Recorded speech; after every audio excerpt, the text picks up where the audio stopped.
Hey guys, good morning. May buntag sa tanan diha. So, papunta tayo sa Bata.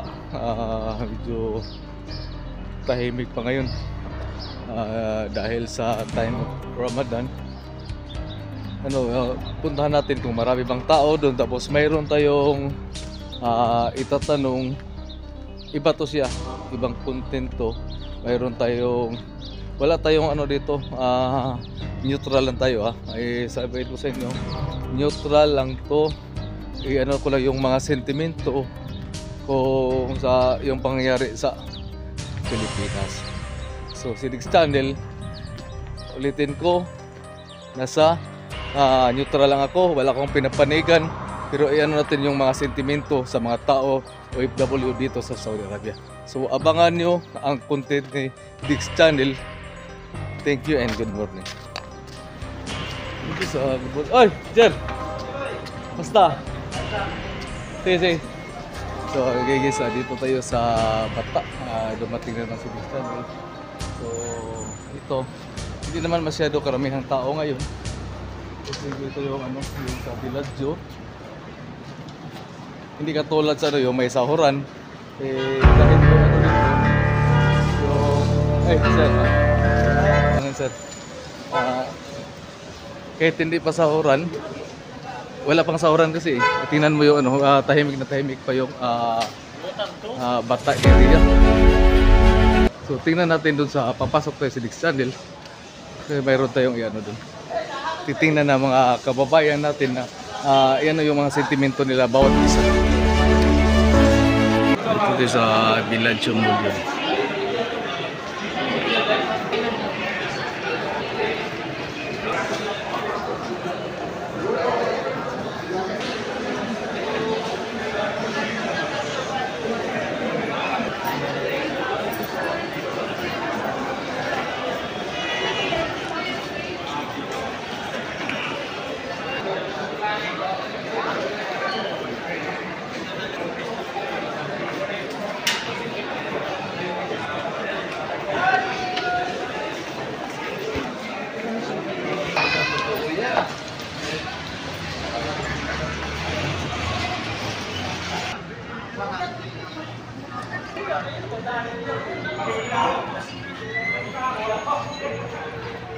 Hey guys, mga katropa, dito tayo sa Bata. So mayroon tayong kababayan natin na isang OFW. Itanong natin sa yung dahilan sa yung pagkaano ni former President Rodrigo Roa Duterte. Ang may sabi lang natin kung ano bang may sabi niya. Wala tayong open-minded lang tayo kasi as OFW nandito tayo sa ibang bansa. Kasi karamihan ngayon sa atin na tamo sa Netherlands. Ano mo sabi mo, bro? Ako naman, nasabi ko dun sa pagdakip. Para sa akin naman, parang kung kasi ako, Bisaya ako eh. Oh, Bisaya, okay. At nakita ko talaga yung improvement ng Pinas nung umupo si Duterte. Okay. So, kung comparison naman sa pagtakbo, mas talaga may nangyari kasi kaya lang nakakadismaya kasi nung napalitan siya, parang walang improvement eh. Kaya yun, parang masakit doon na banda. Okay. Ay, may isang Pilipino na din kayo, Pumulyo na... Sir, taga saan kayo sir sa atin sa Pilipinas? San Fernando, Fernando, Pampanga. Sa Bulacan. Sa Bulacan. Pangalan na sir, wag mo nang apelido, pangalan na. Jolek Armstrong. Jolek Armstrong. So, alam mo yung pangyayari sa atin sa Pilipinas na si former President Rodrigo Roa Duterte. Anong masabi mo sir sa open-minded lang tayo, sentimento lang tayo sa Ano naman kung rule of law, di ba? Okay. Yung tinatawag na patas na paglilitis. Yan, yung walang halong basta walang politika. Ayun. Basta bigyan ng pagkakataon kung papatunayan walang problem. So, okay lang. Tayo, wala naman tayo dyan, nandito tayo. So salamat yung sentimento ni sir. Sabi ko nga wala tayong pinapanigan bawat isa, pero kasi sa buong mundo ngayon dahil sa pagkaano ni former President Rodrigo Roa Duterte na ano siya, kawawa naman siya na ano, pero anong masabi mo mo? Nakakaawa siya kasi matanda na, and bakit ganun pa yung inano sa kanya ng mga presidente ngayon. But actually, support na lang kung anong decision. Okay. So ma'am, taga saan pala kayo ma'am? Taga Basilan Sambuanga. So taga Basilan Sambuanga. Actually, wala tayong pinapanigan. Open-minded lang tayo. Inalam natin ang mga sentimento bawat isa sa OFW natin. Maraming silang Saudi Arabia na OFW kung anong may sabi nila kang President Rodrigo Roa Duterte. Pray na lang tayo kay President. Pray na tayo. Excuse me sir, taga saan kayo sir? Taga LA ako, Las Piñas area. Las Piñas area, hindi Los Angeles Las Piñas area. So sir, mayroon narinig mo naman yung ano sa atin medyo mga ano, yung mga pangyayari. Ang maisabi ko, anong maisabi mo sa anong boses ng OFW dito sa Saudi Arabia, sa Riyadh, particularly sa Riyadh, anong maisabi mo sa yung pangyayari sa kang ano, former President Rodrigo Roa Duterte? Ang masasabi ko sa kanya, yung mga nagawa niya kabutihan noon, salamat sa kanya. Yun lang yun. Pero sana, yung mga tulungan niya pa rin yung mga ibang tao na mahirap, tulungan niya pa rin mga angat. Ano pa lang, may good morning. So, anong pangalan mo sir? Excuse me, anong pangalan mo sir? Durante. Taga saan kayo sir? Taga ano ako, taga Pangasinan. So, Pangasinan. Mindanao. So, Mindanao. Ngayon, meron akong itanong sa naririnig mo naman yung news sa atin, mga pangyayari. Anong maisabi mo sa yung dahilan, di ba, na ano yung mahal natin na former President Rodrigo Roa Duterte, ito yung isang boses ng OFW. Anong masabi mo ngayon bro? Sa akin naman kasi, si President Duterte, maganda rin ang ginawa niya sa OFW at sa ating bansa. Sana naman, ang hinihingi sa lahat, mas naman na lang tayo lahat. Basta magmahalo na lang tayo lahat. Yun lang ang masasabi ko. Okay. Ano pangalan mo, sir? Ulit? Tolerante ba? Tropa, mayroon tayong boses ng OFW. Itanong natin. Sir, excuse me, taga saan kayo sa atin, sa Pinas? Sa Ilocos. Ilocos. Sir, ano bang maisabi mo sa sentimento sa pangyayari sa ating former President Rodrigo Roa Duterte? Sa akin sana, para sa akin, sana dapat hindi kami yung nangyayari na paghuli sa kanya biglang pagkuha sa kanya at sinakay siya sa aeroplano na wala man lang imbestiga o kahit ano kahit mga yung hindi man lang siya pinakinggan muna bigla na lang siyang ginawa pero sa akin sana may balik natin. Yun na, boses ng OFW dito sa Riyadh. Maraming salamat, sir. Dito sa thank you lang po si Dix Channel kasi Bisaya man. Ma'am, narinig mo naman ngayon, halo tayo Bisaya Tagalog ha. Narinig mo naman yung mga ano yung pangyayari sa atin, di ba? Yung mahal natin na former pangulo si President Rodrigo Roa Duterte na ano siya, ano ba masabi mo sa pangyayari sa atin? Kaya akong maingon sa nahitabo dito, pwede dahil na siya unuran dahil ng walay papel na ipakita ng waran o pares para kay Tatay Duterte. Ganun, pwede dahil na siya sa cellphone lang para sa tapos ako nakuha, ganun wala nila na kaya o kugong dili mahinyo ko siya nga dili siya mapadala ng anong naunuran ko siya nga while nga gahimo ka sa justice o kaning trial nagmatuon na nga siya waran okay dahil nang nasa cellphone lang walay papel na ipakita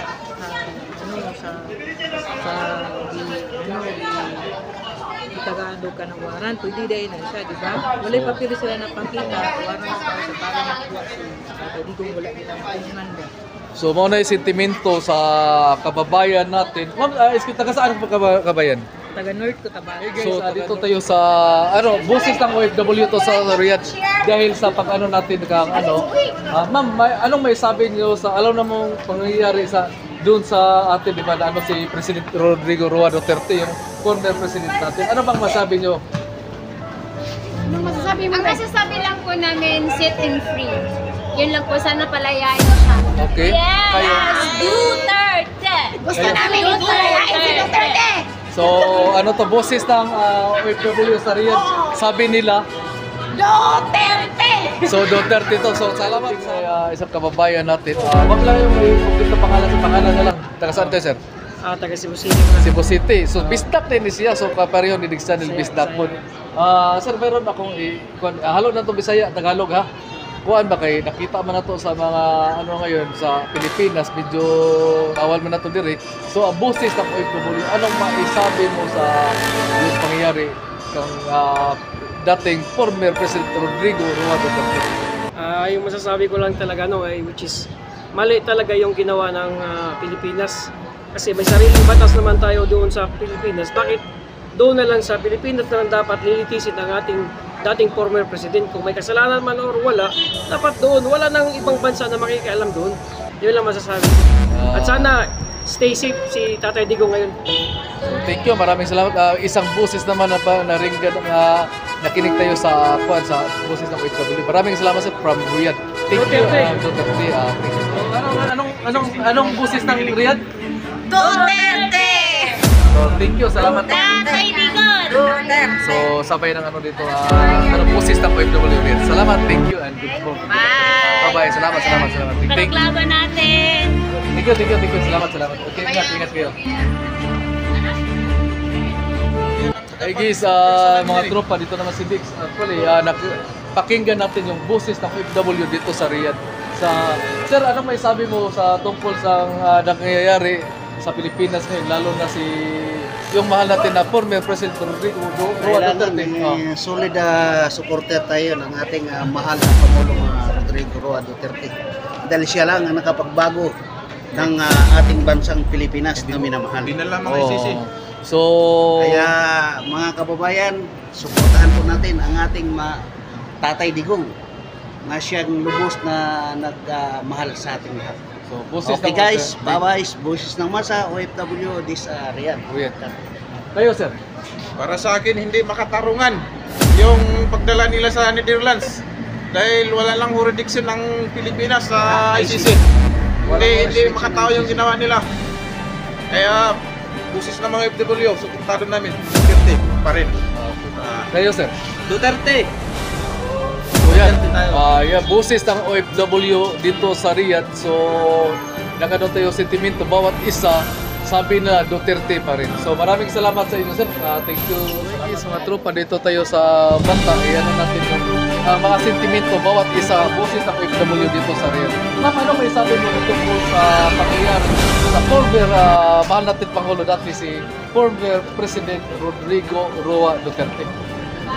Sa iyo. Kayo, ma'am? Okay. Pro Duterte, okay? Oo, kasi lahat naman ng pinibintang nila kay Pangulo. Okay, kayo, ma'am? Naniniwala pa. At saka alam nyo, last year ay nung time na kay Duterte, di ba ang ganda nung sa Pilipinas? Walang kampant na patayan, hindi ka matatakot lumabas. Ngayon, tignan mo. Malaking tulong din yung mga passport at saka lisensya na binigay niya 10 years to. Yun, Siya pang nagbibigay niya. Kaya sana, inshallah, maging makalabas na si Duterte, makabalik na sa Davao, at maging okay lahat. Ang droga nabawasan simula nung si Duterte kunin ng puno. Ngayon, kamaganap na naman. Wala na. Dapat tayo sa atin yung so yan ang sentimento sa boses ng OFW dito sa Riyadh. Maraming salamat sa inyo. Thank you and afternoon. Salamat and bye-bye. Thank you. Tatay Digong pa rin tayo. Okay. So Duterte. Duterte. Thank you. So mga katropa, isang OFW din na dito.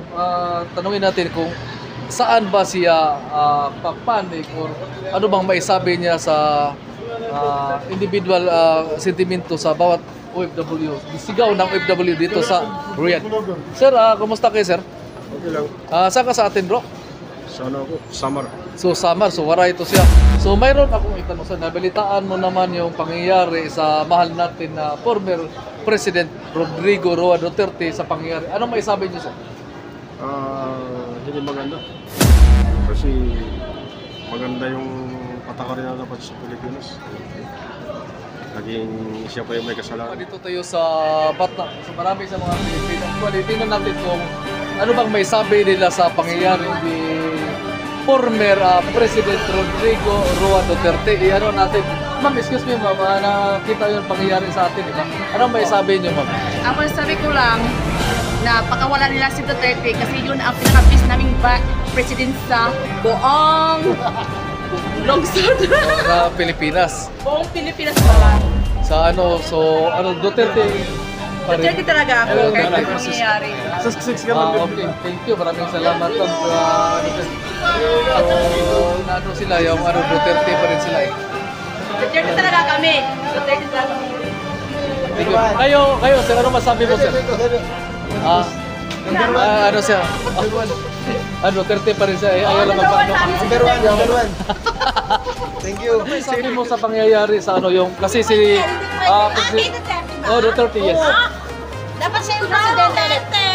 Dapat siya yung magiging presidente ulit. I love you, Tatay Digong. Dapat bumalik ka na. Shoutout from mga lahat ng mga Muslim. So boses ng OFW dito sa Riyadh, sabi nila Duterte pa rin sila. Ano ma'am? So thank you. Salamat. Thank you. Sabi niyo sa pangyayari sa atin, anong kang Duterte? So Duterte pa rin kayo? Yes, Duterte. So sigaw ng OFW ano? Duterte! So thank you. Salamat. Hey guys, mga tropa, mayroon na naman tayong na interview yung boses ng OFW dito sa Riyadh. Sir, anong nakita niyo sa Pilipinas, di ba? Ano yung former Pangulong ng Pilipinas, si former President Rodrigo Roa Duterte. So anong may sabi niyo sir? Siyempre, ang ginawa nila sa dating Pangulong natin katarungan eh. So hindi makatarungan. So hindi kayo believe sa ginawa nila? Hindi, kasi parang wala silang utang na loob. Wala silang utang na loob sa Pangulo natin, sa former President natin. Pero sa nagsasabi, wala daw na nung nayuko daw si President sa pagka Presidente, wala daw nagbago sa Pilipinas. Kitang-kita nga malaking pinagbago sa Pilipinas. Sa lahat ng luman na President sa Pilipinas, siya yung pinaka-top number 1. Okay. Proud Duterte kami. Legit Duterte. So sir, saan kayo sir? Mindanao po. Mindanao. Kayo sir? Mindanao. So solid Duterte ito sir. So maraming salamat sa inyo sir. Thank you sa mga time nyo na nagkaroon tayo boses ng OFW dito sa Riyadh. Thank you and salamat. Thank you. Bye-bye. Salamat. Step by step, the clock is ticking, but there's no time for regrets. I've been flying from town to town.